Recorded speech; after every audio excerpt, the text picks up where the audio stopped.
తర్వాత మిథిలా నగరానికి ప్రవేశం చేసిన తర్వాత ఆ మిథిలా నగరంలో శతానందుడు అనేటువంటి మహానుభావుడు, ఈ గౌతమ హర్యకు పుట్టినటువంటి మహానుభావుడు రామలక్ష్మణుడు ఇద్దరిని చూసి విశ్వామిత్రుల వారిని ఇద్దరిని తెస్తున్నారంటే అందులో లోక కళ్యాణార్థమైనటువంటి కార్యం ఒకటి ఉంటుందనగానే, అయ్యా ఇంతకు ముందరే మీ అమ్మగారికి శాప విమోచనం జరిగింది, మీ నాన్నగారితో కలిసి వాళ్ళు తపస్సుకు వెళ్ళిపోయారని చెప్పగానే అప్పుడు శతానందుల వారు ఆనందపడి ఆయన కూర్చోబెట్టి, ఏమయ్యా మీ గురువు గారి కథ నీకు తెలుసా అంటాడు. ఏమిటి మా గురువు గారి కథ అని అడుగుతాడు రామచంద్రమూర్తి. ఒకప్పుడు మీ గురువు గారు విశ్వామిత్రుల వారు రాజుగా ఉన్నప్పుడు వశిష్ఠ మహర్షి ఆశ్రమానికి భోజనానికి వెళితే వశిష్ఠ మహర్షి యొక్క తపస్సు చేత రాబడిన శకలాలైనటువంటి గోవుని అర్థించి అనేకమైనటువంటి రకాల భక్ష్యము, భోజ్యము, చోష్యము, లేహ్యము, రసం అనేటువంటి పంచభక్ష ప్రమాణాలను ఆ గోవు నుంచి రప్పించడాన్ని చూసిన విశ్వామిత్రుల వారు గోవు కావాలని అడిగాడు. దాంతో వశిష్ఠుల వారు నా ప్రాణమైనా వదులుతానే కానీ నా తపశక్తి ప్రతిఫలంగా వచ్చిన గోవుని మాత్రం వదలడానికి ఒప్పుకోనన్నాడు. అప్పుడు వారిద్దరి మధ్య సంవాద రూపంలో కొంత వాదం జరిగింది. బలవంతాన తన సైన్యాన్ని ప్రయోగించి ఆ గోవును ఎత్తుకుపోవాలని చూసినప్పుడు ఆ గోవు ఏడుస్తూ వచ్చి వశిష్ఠుల వారి దగ్గర నిలబడగానే వశిష్ఠుల వారు చెప్పారు, నేను ఇప్పుడు వీడికి అన్నం పెట్టాను, శపించడానికి నోరు రావడం లేదు గోమాత, నీ రక్షణ నువ్వే చేసుకోమన్నాడు వశిష్ఠుల వారు. ఆ గోవు ఒక్క రంకె వేయగానే ఆవిడ యొక్క అంబారావులో నుంచి కొంతమంది సైన్యము, ఆవిడ చర్మంలో నుంచి కొంతమంది, రోమాల్లో నుంచి కొంతమంది, పొదుగులో నుంచి కొంతమంది, వెనకాతల గోమయం వచ్చేటువంటి త్రోవలో నుంచి కొంతమంది, అనేకమైన సైన్యం పుట్టి విశ్వామిత్రుడు యొక్క సైన్యాన్ని తుత్తునీయులు చేయగానే విశ్వామిత్రుడు భయపడి పారిపోయి ఒక్కగానొక కుమారుడితో పాటుగా పరిగెత్తిన వాడు ఈశ్వరుని శరణు వెళ్ళడానికి వెళ్ళిపోయాడు. అలా వెళ్ళినటువంటి ఆయన ఈశ్వరదత్తమైన అస్త్రాలతో లోకంలోకి వచ్చి మళ్ళీ వశిష్ఠుడు ఎదురుగా నిలబడి, వశిష్ఠ నేను ఇప్పుడు సమస్త శస్త్రాస్త్రాలతో ఎదురుగా వచ్చి నిలబడ్డాను, యుద్ధం చేయమని పిలిచాడు. అప్పుడు ఎదురుగా వశిష్ఠుల వారు యోగదండాన్ని బ్రహ్మాస్త్రాన్ని కూడా నిర్జించగలిగిన తపశక్తికి కారణమైనటువంటి యోగదండాన్ని ఎత్తిపట్టి, ఓ విశ్వామిత్ర, ఇన్ని బాణాలు నా మీద ప్రయోగిస్తున్నావు, నేను ఈ యోగదండం మాత్రమే ఇక్కడ పణంగా పెడుతున్నాను, నువ్వు అస్త్రాలు వేసుకోవాలని నిలబడ్డాడు. అదే విచిత్రమో, అన్ని అస్త్రాలు విశ్వామిత్రుడు ప్రయోగిస్తున్నాడు, అన్ని అస్త్రాలని బ్రహ్మాస్త్రంగా అన్నింటితో సహా యోగదండం మొత్తానికి లోపలికి తను ఏది లీనం చేసుకుంది. అప్పుడు అనుకున్నాడు విశ్వామిత్రుడు, దిగ్బలం క్షత్రియ బలం బ్రహ్మదేవో బలం బలం ఏకైన బ్రహ్మదండైన సర్వస్త్రాన్ని హాకినే, ఒక బ్రాహ్మణ బలం ముందర క్షత్రియ బలం నిర్వీర్యమైపోయింది కదా అని బాధపడుతూ మళ్ళా తపస్సుకు వెళ్ళడానికి కూరుకున్నాడు. అలా తపస్సుకు వెళ్ళిన సమయంలో ఆయనకు మేనక అనేటువంటి శ్రీమూర్తి అక్కడికి రావడం, 10 సంవత్సరాలు ఆవిడ కామమోహంలో పడిపోవడం, అలా తపస్సు నాశనం చేసుకున్న తర్వాత మళ్ళీ ఇంకో దిక్కుకు వెళ్ళి తపస్సు చేయడం మొదలు పెట్టినప్పుడు అక్కడ త్రిశంకు అనేటువంటి మహానుభావుడు రావడం, సశరీరంతో స్వర్గానికి వెళ్ళడానికి ప్రయత్నం చేయడం, అక్కడ ఆ ప్రయత్నంలో తన తపశక్తిని మొత్తాన్ని వ్యర్థపరచుకోవడం, మళ్ళా ఆ తపస్సును కొనసాగించడానికి ఇంకో దిక్కుకు వెళ్ళిపోయిన క్షణంలో అక్కడ రంభ రావడం, ఆవిడ్ని ఒక రాయిగా శపించడం, ఇలా జరిగిపోతుంది. మళ్ళీ తపస్సుకి ఇంకో దిక్కుకు వెళ్ళినప్పుడు సురసేనుడు అనేటువంటి మహానుభావుడు అంబరీషుడు అనేటువంటి రాజు యాగం చేస్తున్నటువంటి సమయంలో భృగుతుంగం అనేటువంటి ప్రదేశానికి వెళ్ళి అక్కడ తల్లిదండ్రుల చేత పెంచబడుతున్న ఈ సురసేనుడు అనేవాడిని యాగపశువుగా తీసుకెళ్లాలని నిర్ణయం చేసుకుని అడుగుతాడు, ఏమయ్యా మీ పిల్లల్లో ఎవరినైనా యాగపశువుగా ఇవ్వగలరా అని అంబరీషుడు అడిగితే, పెద్దవాడిని మనల్ని తల్లి తీసుకువెళ్ళాడు, చిన్నవాడిని మనల్ని తల్లి తీసుకువెళ్ళింది, అటు ఇటు కాకుండా మిగిలాడు మధ్యముక్తుడు సురసేనుడు. ఆయన అన్నాడు, అయ్యా నన్ను మా అమ్మ నాన్న మమ్మల్ని అమ్మినట్టే మీరు ఏదైనా సరైన గలించి నన్ను కొనుక్కోండి అన్నప్పుడు అన్నింటికంటే గొప్పది గోవు కనుక ఆ గోవుని దానమిచ్చి ఆ సురసేనుల వారిని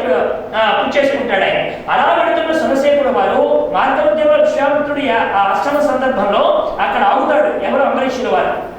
అయితే అక్కడికి వెళ్ళి సురసేనుల వారు నమస్కారం చేయగానే ఆయన ముఖంలో ఉన్న మృత్యువయాన్ని చూసి తన కొడుకులు నలుగురిని పిలుస్తాడు. అవిష్యాన్ని మధుష్యాన్ని దృఢనేత్ర మహారథులని 4 కుమారులు విశ్వామిత్రుల వారికి. వాళ్ళని పిలిచి, నాయన ఇతను మరణ భయంతో ఉన్నాడు, మీలో ఎవరైనా ఒకరు ఇతనికి బదులుగా వెళ్ళగలరా అంటే వాళ్ళు నలుగురు అంటారు, నాన్నగారు మీరు ఎవరో నేను ఒక్కరిని రక్షించడం కోసం పుత్రుల్ని మీరు బలిపెడతారా అని విశ్వామిత్రుడికి ఎదురు తిరిగినందుకు మీరు వశిష్ఠ కుమారులు ఎలాగైతే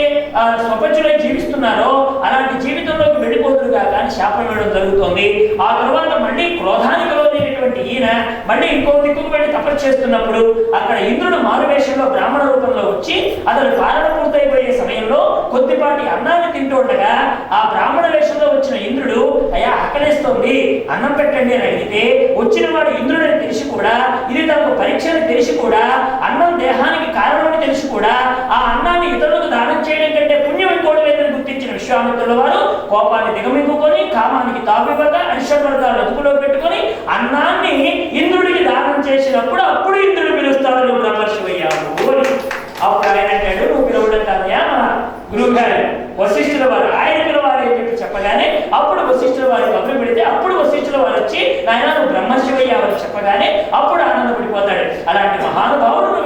తీసుకురావడం అంటే అది చాలా గొప్ప విషయమని అక్కడ ఈ సీతమ్మ స్వయంవరానికి ఏర్పాటు చేయబడిన శివధనుస్సుని గురించి చెప్పి ఆ శివధనుసు భంగం కనుక చేసినటువంటి వారికి తన కుమార్తెనిస్తానని జనకుడు నిర్ణయం కనుక ఇప్పటికి ఇంతవరకు ఎంతో మంది రాజన్యులు రావడం, ఆయన మీద కోప్పడడం, ఆ అమ్మాయికి వివాహం చేయడం ఇష్టం లేక దశరథుడు